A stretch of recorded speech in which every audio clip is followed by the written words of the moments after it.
Buenos días, hermanos, muy buenos días, bienvenidos al devocional de hoy.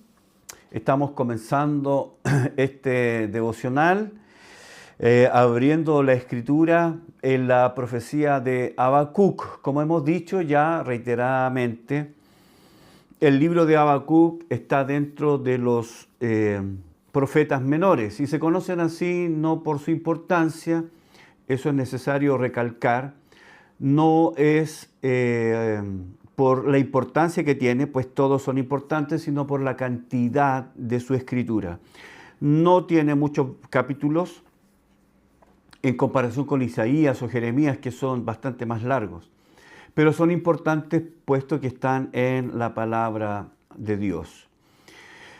A modo de introducción tengo que decirles que Habacuc está viviendo un tiempo muy complicado, un tiempo de oscuridad espiritual, social,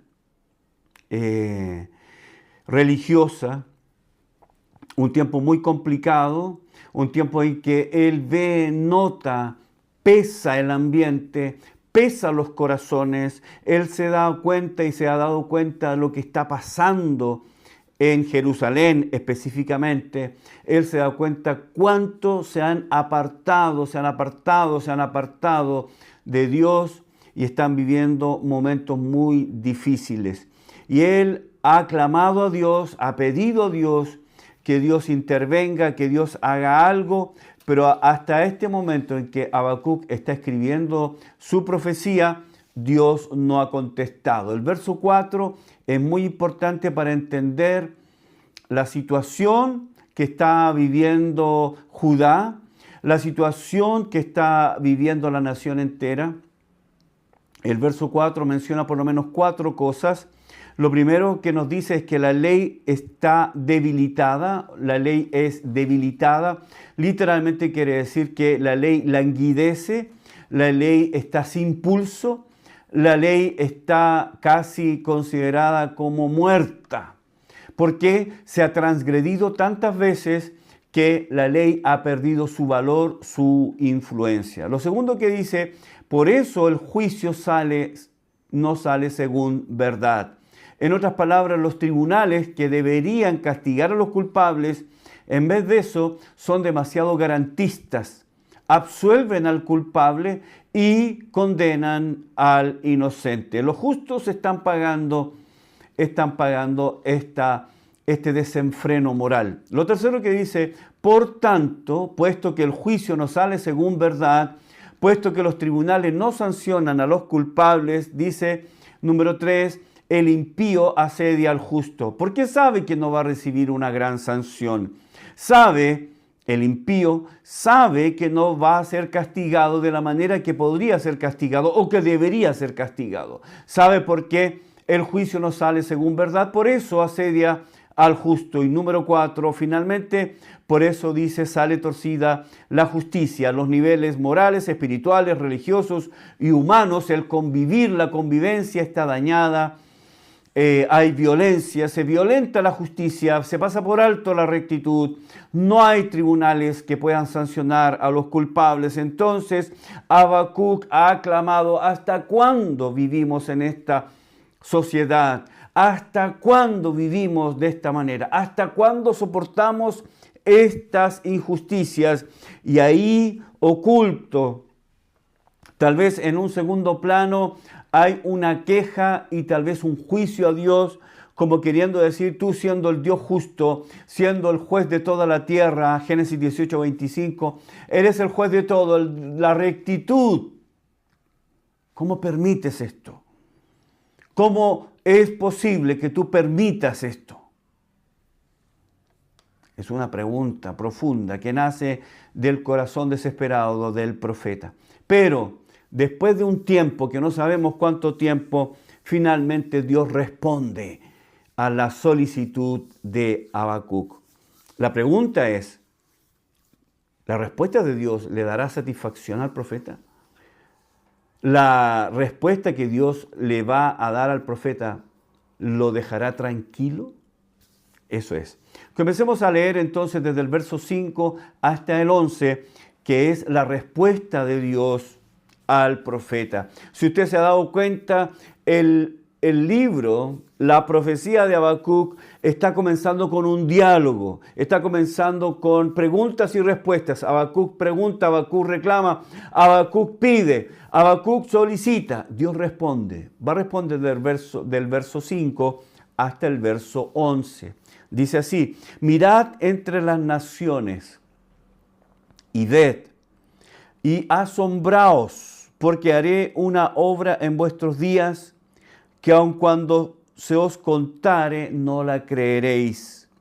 Porque he aquí, yo levanto a los caldeos, nación cruel y presurosa, que camina por la anchura de la tierra para poseer las moradas ajenas. Formidable es y terrible, de ella misma procede su justicia y su dignidad. Sus caballos serán más ligeros que leopardos y más feroces que lobos nocturnos, y sus jinetes se multiplicarán. Vendrán de lejos sus jinetes y volarán como águilas que se apresuran a devorar. Toda ella vendrá a la presa, el terror va delante de ella y recogerá cautivos como arena. Escarnecerá a los reyes y de los príncipes hará burla. Se reirá de toda fortaleza y levantará terraplén y la tomará. Luego pasará como el huracán y ofenderá atribuyendo su fuerza a su Dios. Entonces Dios va a contestar la solicitud de Habacuc. Dios, aunque no lo parecía, aunque no era evidente, aunque no era como el profeta quería, pero él está trabajando, siempre está trabajando. Él en bambalinas, tras bambalinas, está trabajando. Cuando la escena todo está mirando, Dios está detrás. Dios está moviendo sus piezas, Dios está actuando. Dios se mueve detrás de escena, Dios se mueve en secreto. Y esto es la respuesta de Dios. Esta es la respuesta de Dios al profeta. Verso 5. Así como Habacuc se había quejado a Dios porque él había visto tanta maldad, había visto tanta injusticia, y era como si Dios no mirara, Dios le dice a Habacuc, Dios le dice, mira entre las naciones y ved y asombraos. Ahora Dios es quien le ordena al profeta, mira las naciones. Dios le está diciendo, saca tus ojos de la situación, de tu situación. Saca los ojos de Judá, sácalos y ponlo en otras naciones. Saca los ojos del problema, saca los ojos de lo que te domina, de lo que te abruma, de lo que te está consumiendo, sácalos. Saca los ojos de aquello que te controla. Esta es una invitación de parte de Dios al profeta para que Habacuc observe, mire, aprecie la soberanía de Dios sobre todas las naciones. Los pueblos alrededor. Esto es una invitación de parte de Dios al profeta para que mire la soberanía de Dios en otras naciones. Dios le está invitando al profeta, mira, yo soy soberano sobre todas las naciones. Mira esta, mira esta, mira esta, mira esta, mira esta. A veces es tan bueno cuando nosotros miramos, apreciamos y podemos de alguna manera comparar lo que tenemos con lo que tienen otros. Eso es muy bueno. Entonces, es una invitación para que Habacuc comience a mirar la soberanía de Dios. La obra de Dios es tal que el profeta quedará asombrado. De la manera que Dios ha planificado actuar, será realmente una sorpresa. Y aquí Dios le dice al profeta, asombraos. Literalmente la palabra quiere decir una sorpresa que aturde, una sorpresa que nos llena de conmoción, que llena de sorpresa. Llegar a estar sorprendido por algo inesperado. Y yo creo, hermano, que la respuesta que Dios le va a dar a Habacuc sí va a ser eso, ¿no? Algo que lo va a sorprender. Yo creo que no hay mejor palabra para describir lo que va a ocurrir. Sorpresa, sorpresa. Es tan sorprendente la obra de Dios. Es tan sorpresiva y particular que va a asombrar al profeta. Él va a quedar boquiabierto. Le va a provocar sorpresa y también incredulidad. Dios en su providencia hará cosas sorprendentes que ellos, y particularmente el profeta Habacuc, no espera. Él hará una obra, dice, en estos días, que aun cuando alguien te la cuente, tú no lo creerías. ¿Cuál es la respuesta? ¿Cuál es la respuesta que va a dejar boquiabierto al profeta? ¿Cuál es? Verso 6. Porque aquí yo levanto a los caldeos, nación cruel y presurosa, que camina por la anchura de la tierra para poseer las moradas ajenas. Ahora sabemos la razón, ahora ya sabemos la razón por la que la respuesta de Dios será una sorpresa que dejará al profeta boquiabierto. Dios va a responder a la petición, al clamor de la nación y específicamente al clamor del profeta con una respuesta que lo va a sorprender.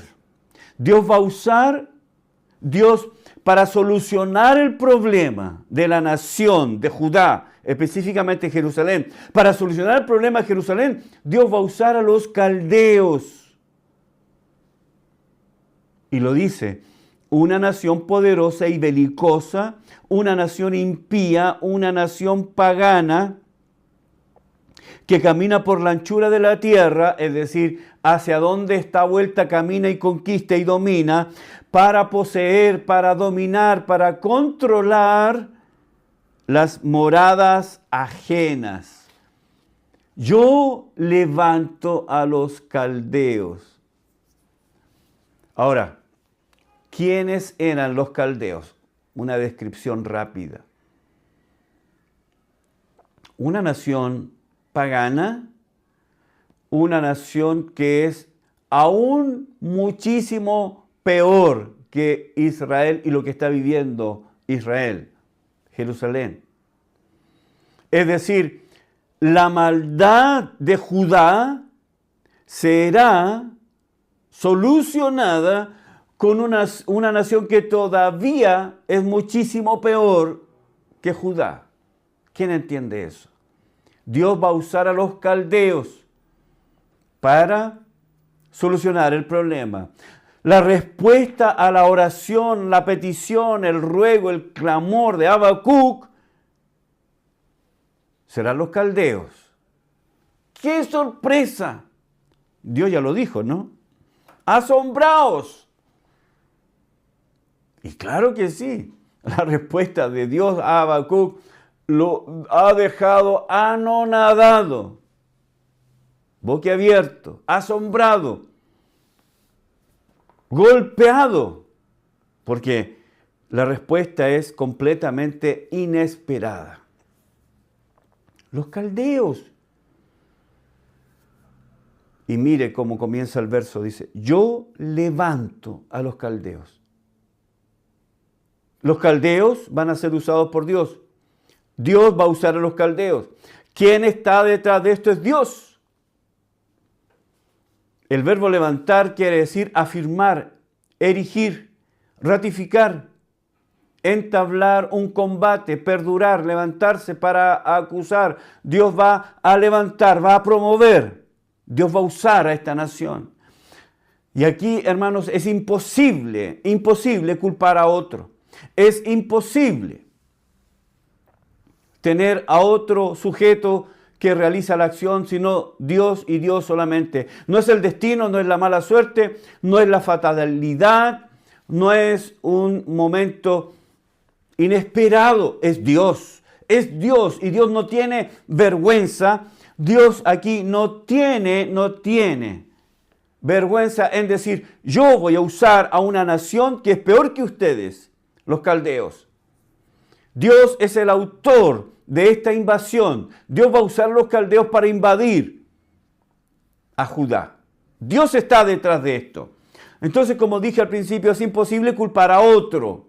No hay otro sujeto que realice la acción. Es yo lo hago. Dios le va a dar a Habacuc la respuesta a su solicitud. Y lo va a hacer por medio de una nación que todavía es peor que Judá y Jerusalén. Es peor. Así que Dios está detrás de esto. Hermanos, si a veces nos sorprenden las respuestas de Dios a nuestras oraciones, quiero decirle que esta respuesta de Dios a Habacuc lo ha dejado boquiabierto, pasmado, sorprendido completamente. Él no se esperaba esto de ninguna manera. Él no esperaba que Dios le respondiera de la manera que le respondió. Dios va a usar una nación pagana que es muchísimo peor que Judá.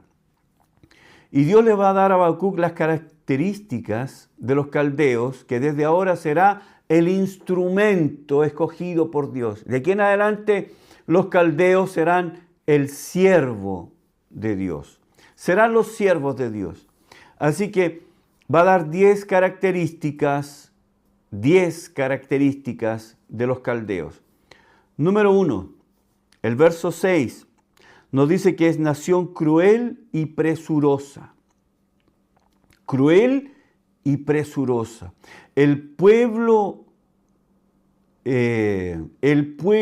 va a recibir la disciplina de parte de Dios por medio de esta nación que es cruel y presurosa. Los caldeos son un pueblo cruel y despiadado, rápido, ágil. Sus ejércitos se movían rápidamente. Además, era un ejército activo, vigoroso, poderoso, enfocado solamente en la maldad, en poseer, en dominar, en controlar, subyugar, aplastar fuertemente. Lo segundo que dice que es una nación que conquista tierras ajenas. Recorren el mundo entero. Dice que recorren, que caminan por la anchura de la tierra, es decir, hacia los 4 puntos cardinales, hacia donde estén envueltos, caminan para tomar tierras que no le pertenecen, poseer moradas ajenas. Recorren el mundo entero hacia los 4 puntos cardinales para dominar todos los territorios. Número 3, verso 7, nos dice que es una nación formidable y terrible. En otras palabras, el esplendor de sus armaduras, las victorias que ellos habían obtenido, la crueldad que los caracterizó, esta crueldad con la que ellos trataban a sus enemigos. Ellos han ganado fama de ser formidables, inteligentes, un gran ejército, un ejército que se mueve rápido, un ejército que es rápido, que se mueve, que tiene estrategias, que tiene la fuerza, pero al mismo tiempo que es terrible. Es una nación que es cruel con sus enemigos.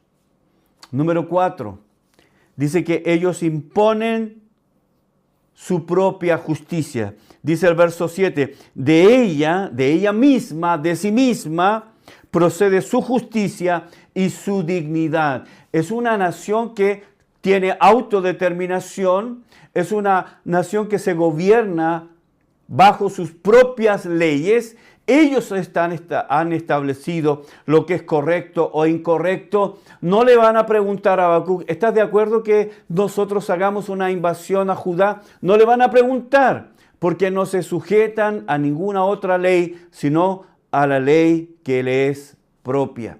Lejos de la ley divina, eso es lo que quiere decir. No consideran a Dios en sus leyes, porque nadie se les opone, nadie es contra ellos. Ellos han alcanzado un nivel de superioridad sobre todas las otras naciones. Todos entonces deben someterse, todos deben obedecer, todos deben estar sujetos a ellos. Ellos tienen el dominio completo. Voy a levantar a los caldeos. Sorpresa, Habacuc. ¡Qué sorpresa! ¡Qué sorpresón! No sé si existe esa palabra. Una gran sorpresa que ha dejado aturdido. Y Dios le dice, mira, esta nación es así. Tú pensabas que eran malos. No tienes ni siquiera la mitad de lo malo que son. Yo voy a usarlos a ellos para responder a tu oración. Si hay maldad en Judá, voy a levantar una nación que todavía es peor en maldad. ¿Dios puede hacer eso? No cabe duda. Él dijo, yo voy a levantar a los caldeos. Quien levanta a los caldeos es Dios. Dios va a usar a los caldeos para juzgar a su pueblo, porque Dios es soberano. Y Dios, a quien ama, disciplina. Judá va a recibir la disciplina divina. El pecado de Judá no va a quedar impune. Hay un momento en que Dios espera el arrepentimiento, Dios envía profetas, Dios ha llamado y el pueblo sigue. Dice Dios, basta, se acabó. Se acabó, no más. Voy a levantar a los caldeos.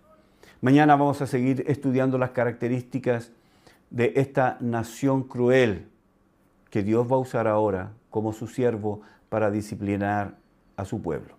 Muchas gracias por acompañarme en el devocional de hoy. Mañana seguimos estudiando la profecía de Habacuc. Que Dios les bendiga.